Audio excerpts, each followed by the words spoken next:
Inner Light, where gentle meets powerful. Today, we are joined by Heron Payne, self compassion coach and founder of Embodied Mind. Heron guides sensitive achievers and soul seekers out of the loop of harsh self talk and into an embodied, present, and kind way of being. If you have ever felt like your own worst critic, or like achievement was coming at the cost of peace, this episode is your invitation to exhale. Welcome to the show, Hiran. It's an honor to have you. Thanks, Anya. It's great to be here. Mhm. So, in a world obsessed with productivity, how does self compassion become a power instead of weakness? Um, well, if you think about the energy that people can use up, um, beating themselves up, second guessing themselves, things like that. When you practice self-compassion, you can kind of get out of that loop, and that frees up a lot of energy, that can be put into more productive things. Um, it also helps us be more resilient in the face of challenges. I mean, if we judge our worth by our successes on everything, and then when we fail, that can be, we can crash pretty hard because we think if we don't succeed, we're going to, we're just no good. So with self-compassion, we can sort of see that failure is not a weakness; it's a normal human thing, and we can be kind to ourselves in that experience. And when we're able to do that, it helps us bounce back faster and kind of get back to life, to doing work, to doing parenting, all those things. hmm That's amazing. And how do we start softening the inner critic without letting go of ambition?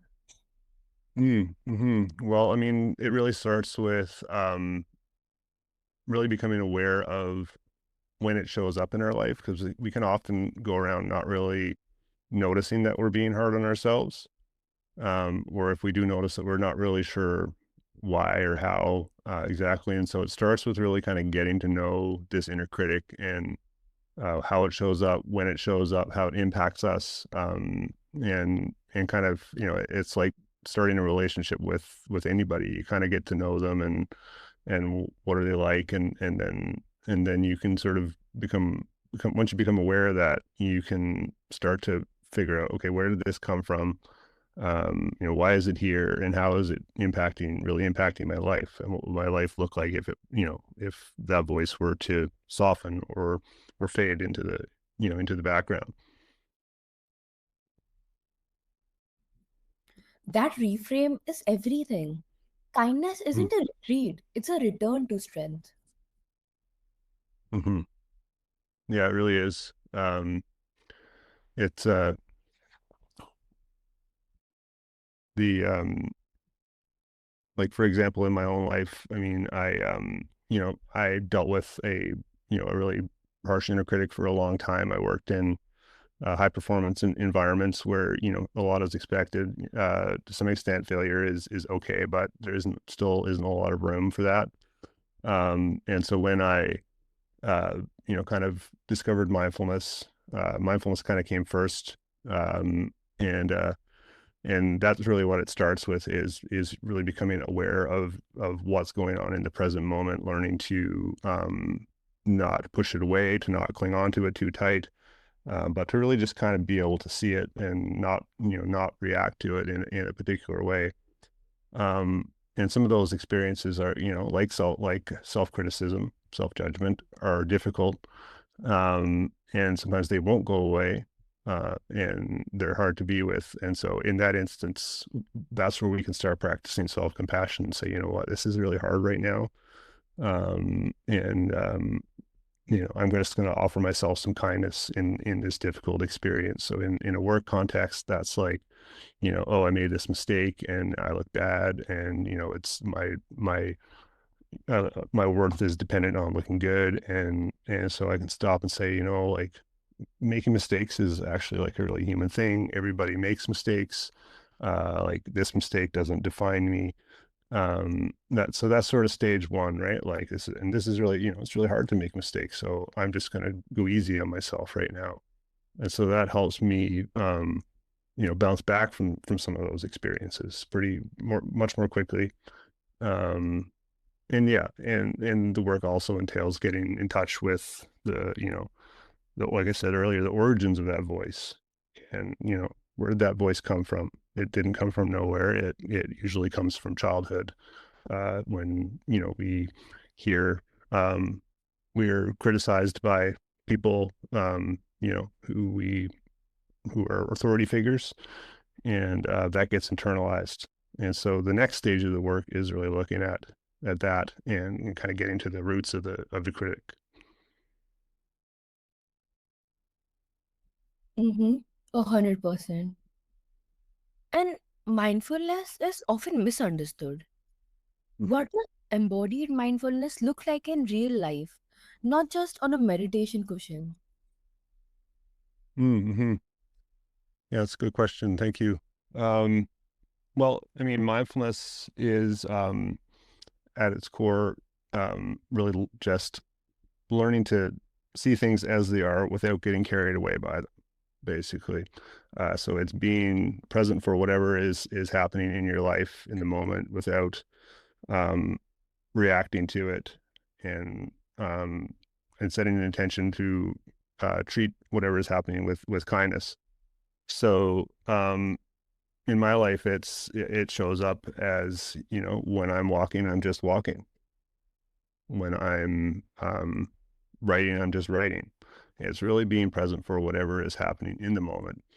Um, and uh, in terms of embodiment, I mean, we're also looking at what's happening in the body, right? Like, where am I holding tension in my body right now? Are there, sensations that are unpleasant that are happening in my body right now? It's really common in our culture to be, um, tuned out from those sorts of things because they're unpleasant experiences and we don't like them, and so we kind of want to ignore them. So, mindfulness also involves learning to notice what's happening in the body at any given time, and really be aware of it. And again, to offer it some kindness. And that could be in the form of, taking a hot bath, getting a massage, whatever, going to see a health professional, whatever you need to do to take care of yourself. So that's also self-compassion too, is like, so I'm aware of what's happening in my body. It doesn't feel good, and I have a need for relief, and so I'm going to go and, um find a way to meet that need. Mm-hmm. Definitely. And can you share one simple practice that helps people reconnect with the body during moments of stress? Mm-hmm. Yeah, well, one of my favorites is grounding. Well, I guess I'll sort of share two. There's grounding, which is really just noticing, the points where your body is touching the ground. So, your feet could be an example, just noticing the sensation of your feet touching the earth. You could even sort of feel the, resistance of the earth sort of pushing back against your feet. So just being really mindful of the soles of the feet, can bring you into the, what's called the parasympathetic nervous system, and help reset that a bit. Or, if you're sitting in a chair, you're not standing, you could notice all the points where your body is touching the ground, um, and just sort of feel what it's like to be just held here. You don't have to do anything. Like gravity, the earth is sort of holding you here safely, um, and that can really bring things into the present moment. The other one is, what's called, orientation. So it's, basically scanning your environment in sort of a very gentle and soft way, looking around to, if you're in a room, for example, just sort of looking at all the corners of the room, the things that are around you. Um, and that really helps sort of, again, bring the nervous system into the present moment, and out of any kind of fight or flight, stress response. And it's so comforting to know that we don't have to escape our bodies. We can come home to them. Hmm.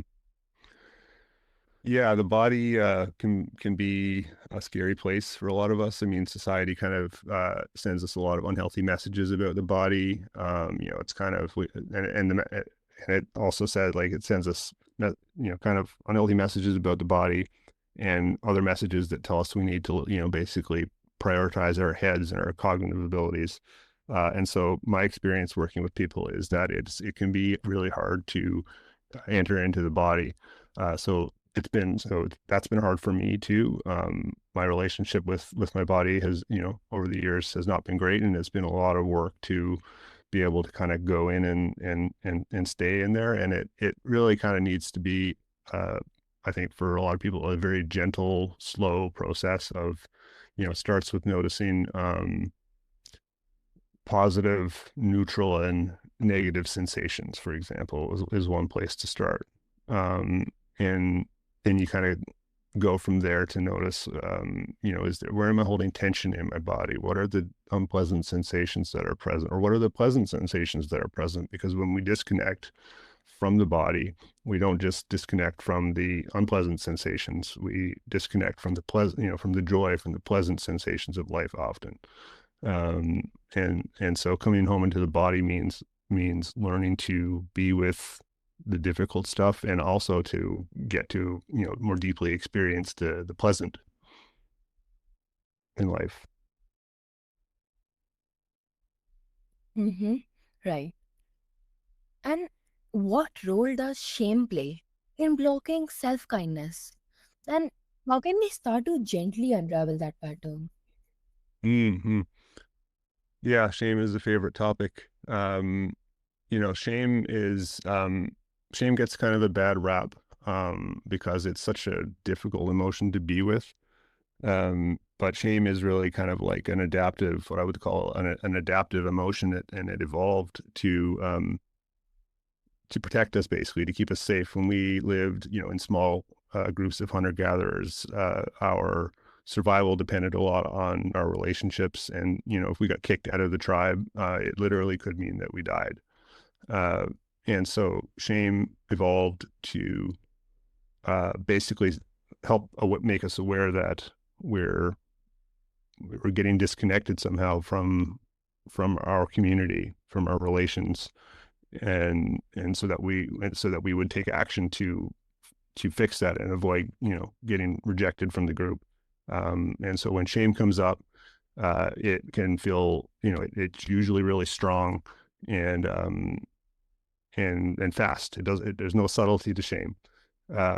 And so it ramps up really quickly and it feels really bad. So it's an emotion that everybody struggles with. And our brains can't really differentiate between the fear that shame provokes and like the fear of, I don't know, being chased by a tiger or something like that. So shame is actually, a really helpful emotion in terms of our kind of our evolution or our neural makeup. So what happens though is often in childhood we we get criticized, by, like I was saying earlier, by people that that we care about, the people whose responsibility is to care for us. Um, and and when we hear those messages enough, like you're too sensitive, be a good girl, things like that. Even like simple stuff from well-meaning parents, that kind of creates a bit of a program, like what's called a self state inside of us that kind of becomes part of our identity. And so the inner critic is born of like a survival instinct, and it's there to protect us. Um, and it kind of, but kind of, the way that our culture is, our societies are, um, it becomes like a bit of an old computer program that we keep running, that that comes into adulthood with us, and sort of causes us to judge ourselves harshly, or we take on somebody, a caregiver's anxiety, things like that. So when we kind of understand shame that way, that this is a normal human experience, it's really difficult, it's there to protect us, and it's showing up right now because of really old kind of old programming messaging that I got when my my brain was just developing and couldn't interpret, didn't have any other way to make sense of what I was hearing, then that kind of opens the door to self-compassion, because we can sort of see ourselves as that younger version of ourselves who, just kind of, was getting a lot of confusing messaging and didn't not having their needs met. And so, it's pretty easy to look at a kid like that and say, what, that was really hard for you. And so this is really hard in the present moment. And so I can offer you some kindness.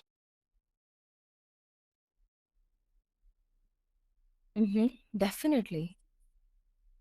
And for someone who has never known kindness from others, where do they begin to show it to themselves? Hmm.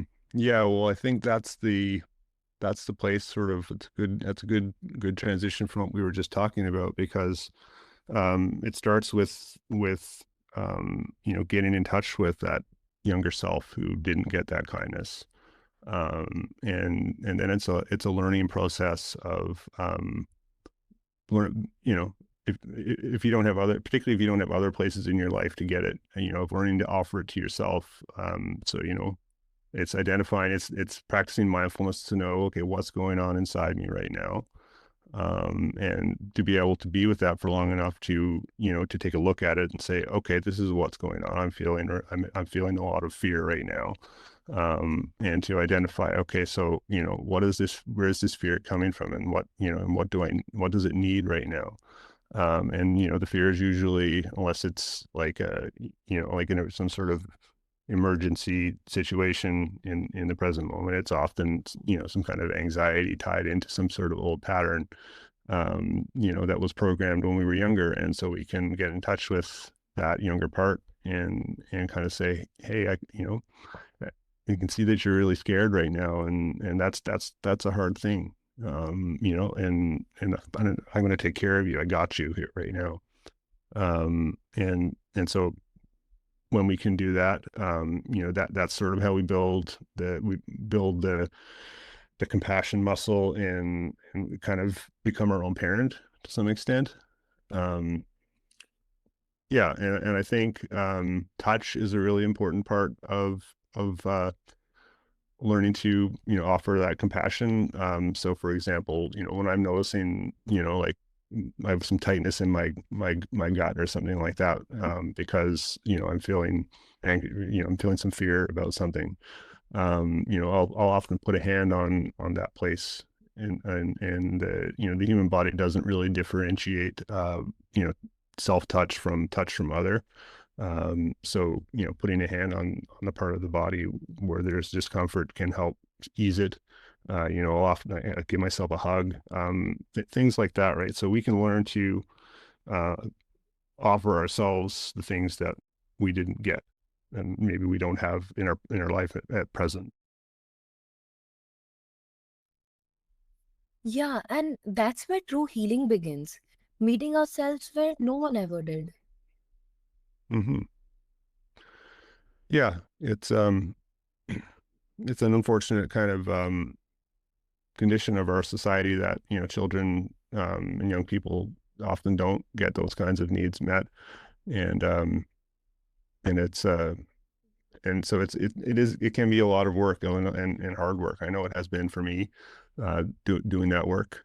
But I think the benefits of it, can be pretty transformative. Absolutely. And you work with high achievers. Why do you think the more successful someone is, the harder they often are on themselves? um well, I guess, it's partly a cultural thing. We really pride productivity and achievement, and I guess material success in our world.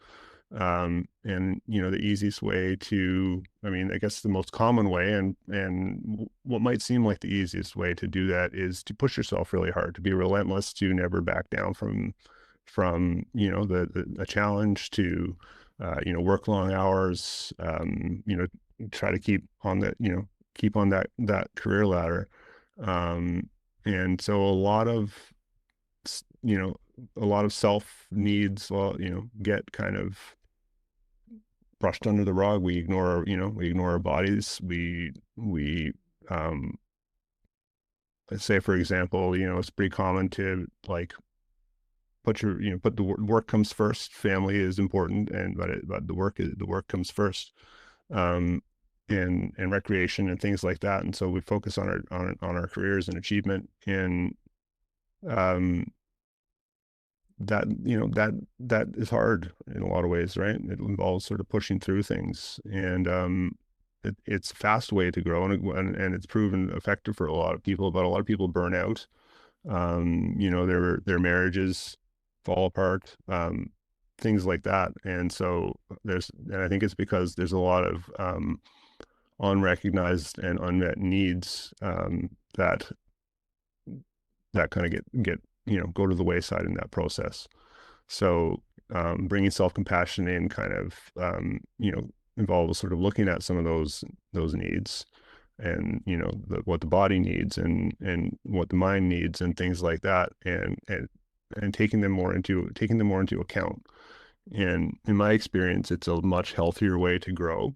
And I don't think it will slow people down. I think it actually speeds people up. I mean, I shared a story on my Substack recently about how we used to enjoy climbing mountains. I never, used ropes or things like that, but I would kind of climb steep, like indistinct paths and things like that when I was in my early 20s, and felt pretty invincible. And I realized, like at the time, probably half the time I didn't make it to the top of the mountain. And at the time I kind of was like, yeah, I saw that as a failure, because, the goal of it, I didn't get to the goal. I didn't get to the top. My legs gave out. I was too tired. I ran out of water and got dehydrated. The storm came in. And so I really viewed that as failure. I didn't get to the peak. And so I kind of learned, over the years, that what I was actually doing there, by, noticing that my legs were tired, and turning back, or, choosing not to take that sort of risky trail that didn't feel so good, that I was actually taking care of myself. And in the process, I learned to really, I learned to enjoy the trip, the hike as a whole more. And and and it was actually easier to get to the top of the mountain when I slowed down, really was aware of, how hard am I breathing right now? Do I need some water right now? Um, you know, so I think it's a much more sustainable path to growth than sort of to put the head down and push through. And it's like freedom opens up when we stop chasing approval, even our own. Yeah, it's a very liberating experience to be able to say, you know what, um, this was a bad choice, you know, and to be able to say, and that's okay. That people make bad choices. Um, I, I was doing the best that I could with what I had available to me at the time. And you know what, I learned from it.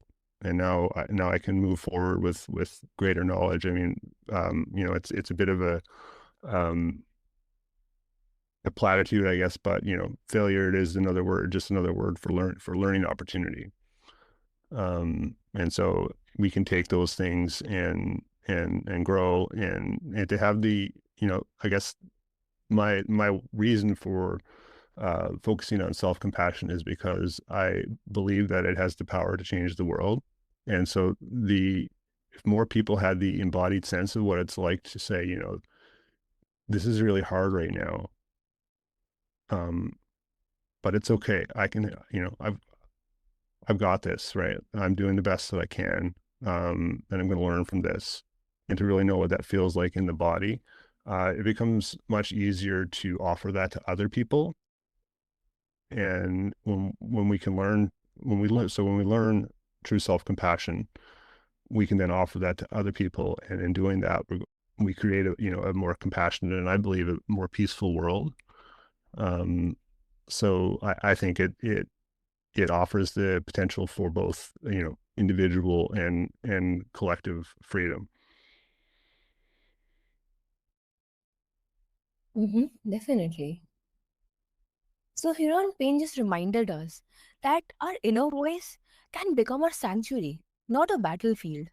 Self compassion isn't just a self care, it's a radical act of reclaiming peace, presence, and power. Let this episode be your permission slip to slow down, breathe, and lead with gentleness. See you next time on Inner Light. Until then, be soft with yourself. You're doing more than enough.